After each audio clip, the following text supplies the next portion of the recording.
Hi everyone, it's Wendy. It's been a while. I've got two uh,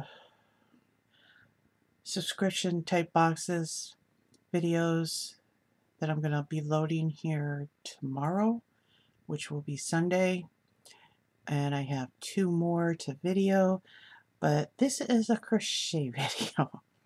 Um, as you know, in a lot of states,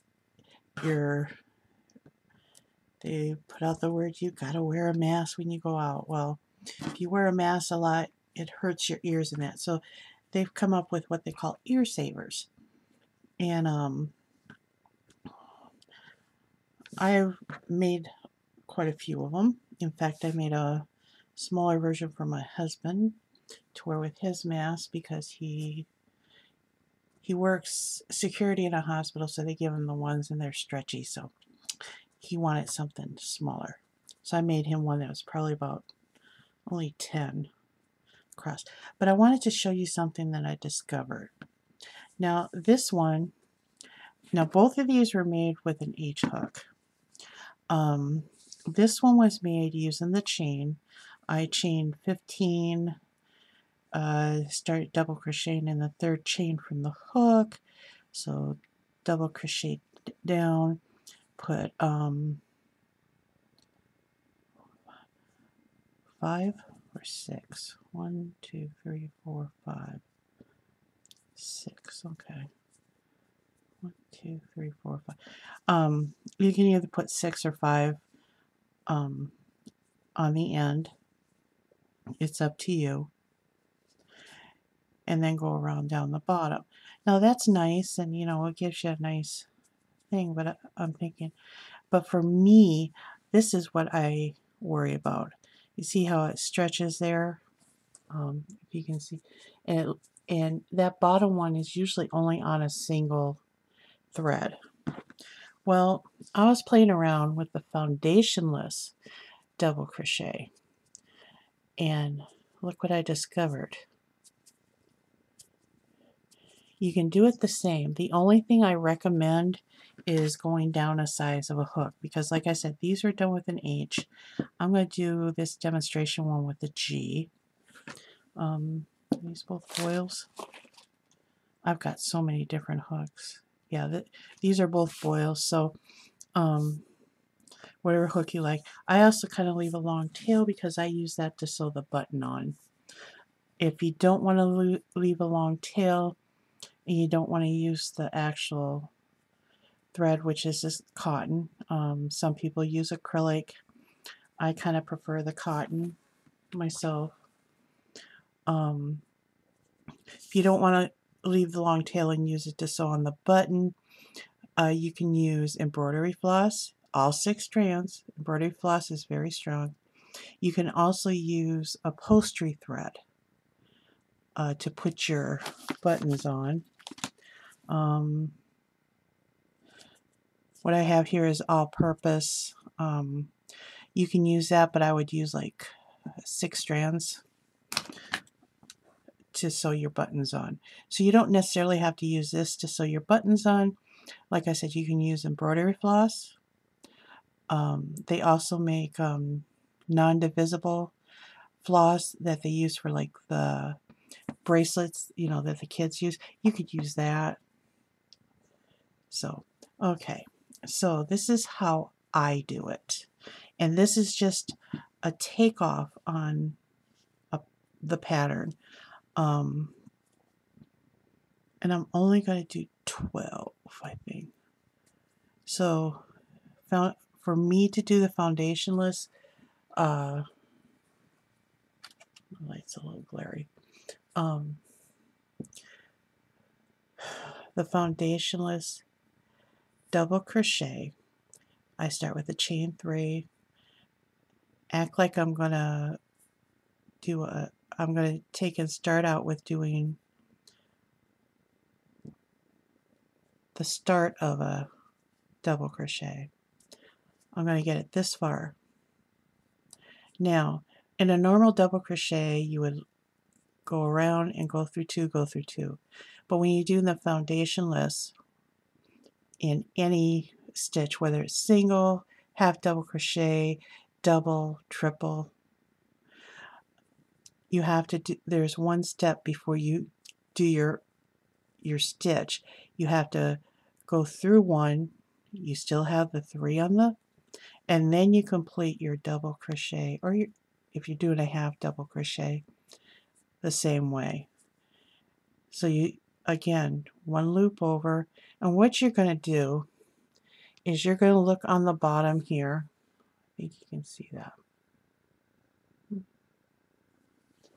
Let me autofocus this because that will help. If you look at the bottom here, you will see that there is 2 loops on the bottom, just like there is on the top. So what I'm going to do is act like I'm going to do a double crochet, and I am going to go under both loops on that bottom, pull it through, again through one, then complete the double. Again, I'm going to act like I'm going to do a double, except I'm going to, it's just like when you're doing a row and you're doing a normal row stitch, you're going underneath the top V, you're just going through the bottom V now. And the way you are creating that bottom V is by going through one and then completing your stitch. So again, I'm going to go through one, and work a regular double.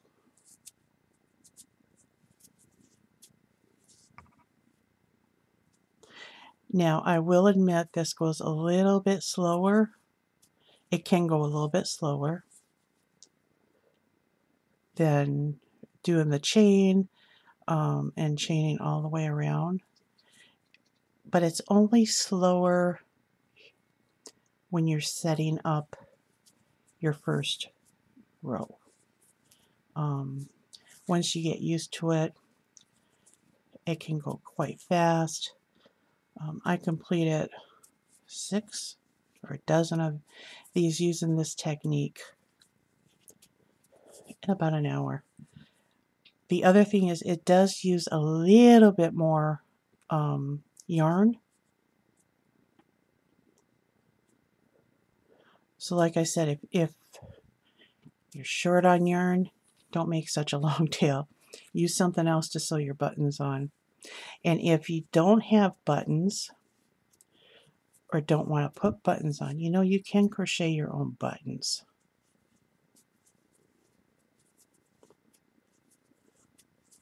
And once you get into a rhythm, as you notice, I'm finding that. And how I find it is I look at the side, and you can see there's a V here on the side. There's a V on top, and there's actually a V on the other side. So there's a V there, there's a V on top, and then there's a V on this side. So basically, I'm splitting that V. Now, let me grab the one I made, this one. I put 14 stitches across. You can do less, you can do more. It just depends on what you want to do. And I don't count my chain through this chain here at the beginning. So it's 1, 2, 3, 4, 5, 6, 7, 8, 9, 10, 11.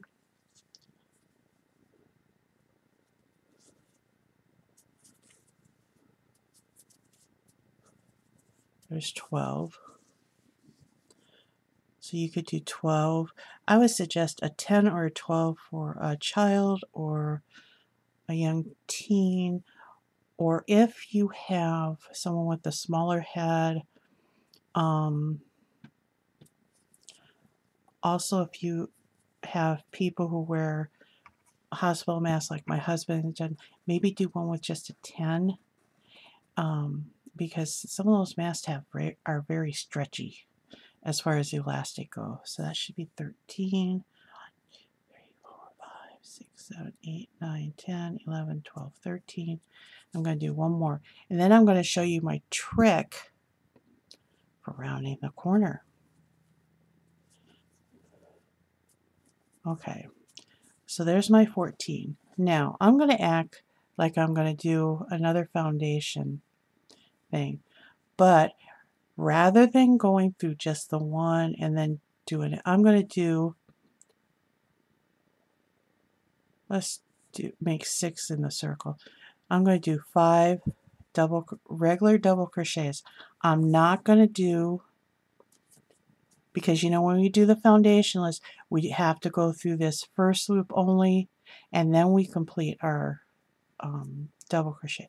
I'm going to just take, I'm keeping and going right through that last foundation I made, and I'm just doing regular crochets. So I've got my initial one, there's 3, so I'm going to add 5 more. If you want to just do 5 in your turn, you can. There's 4 and there's 5. So I've made my turn.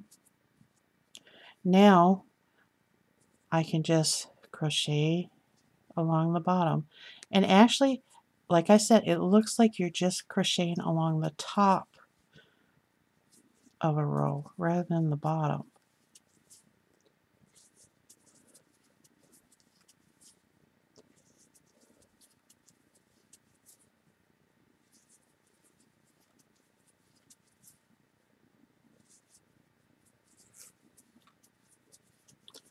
So I'm just going to do my regular double crochet.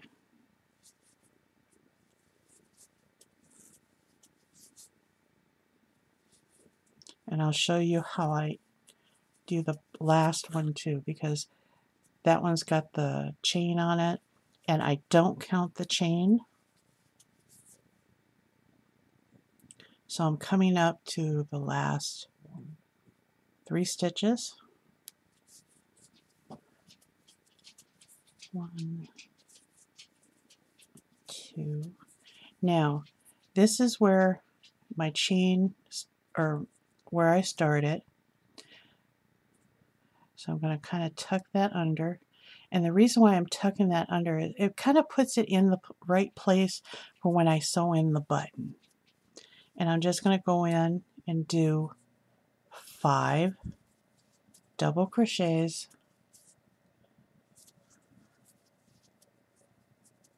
3, 4, 5. And then I'm just going to join with a slip stitch to the top of the first double crochet I created. And I am going to leave another long tail.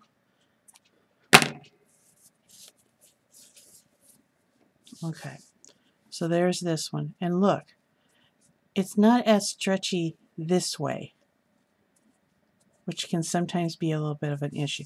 It does still have the stretch this way, but you notice it's not quite as stretchy as, make sure. Okay, this was my first one. This is a chain one. It doesn't seem to have as much give as this one does. See, when I pulled it, this is the one I did on a chain. This is the one I did. And of course, when you look at it, you know, you don't see, like with this one, when you look at, you see how it gaps?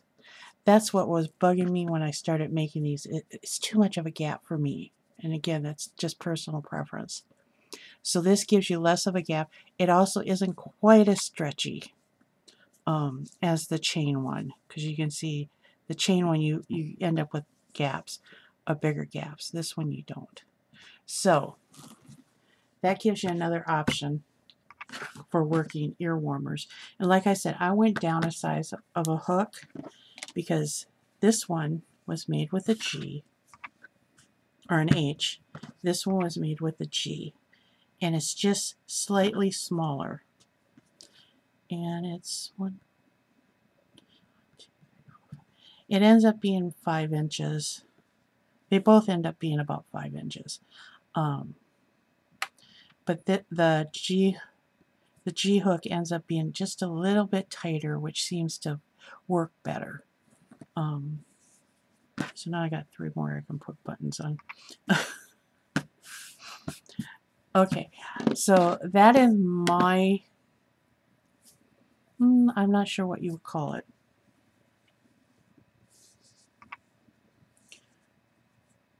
I guess you could call it my version, or my preference for doing an ear warmer or an ear saver, using the foundationless method, just to make it so you don't have that big stretch this way, and you have a slightly, it still stretches, but it seems a little bit tighter. Does that make sense? So this is my take on the ear savers, and I did not invent this. I'm just giving you my version of it. So thanks for watching.